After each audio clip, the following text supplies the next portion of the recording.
Good day fellow higher education students studying oceanography with Johnny. My name is Young S. Republican and I am here this week at Johnny's request to review this AMS website news article concerning AMS members that were surveyed about climate change. So let's take a look at the article and see why even AMS scientists and AMS members are afraid to even bring up the topic of global warming.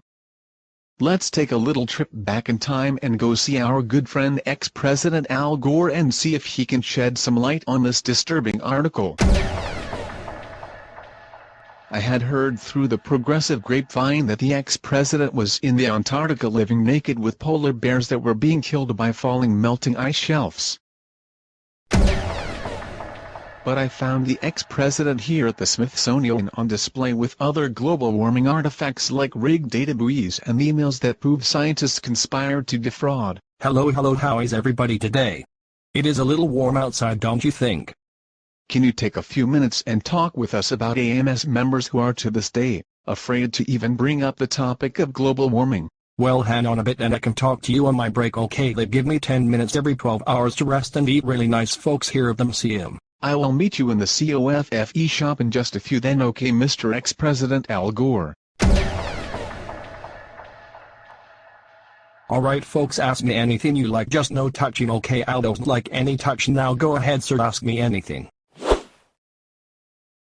Okay, he should be right behind me.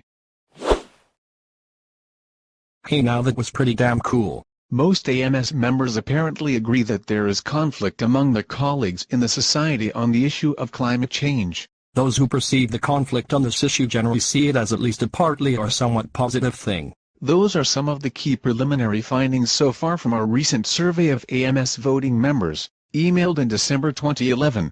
But at least some of them, 29%, feel reluctance to bring up the topic of global warming at AMS meetings and functions. Despite the perception of conflict, 82% of voting members feel AMS should help to educate the public about global warming and 67% think AMS should help educate. In fact, members themselves are already involved in this outreach. They are spending significant time educating the public and policymakers about climate change.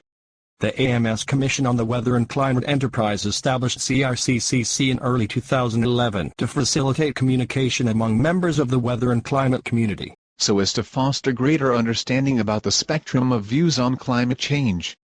In addition to evaluating responses, the committee and its partners held 2 workshops at the 2012 AMS annual meeting to facilitate dialogue about climate change within the AMS membership. More such events are planned for the near future.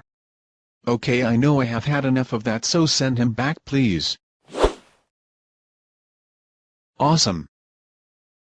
I hope you got something out of that conversation, as the ex-president was being a little more agreeable than we have seen him in the past concerning global warming. Remember, the Earth has been spinning for billions of years.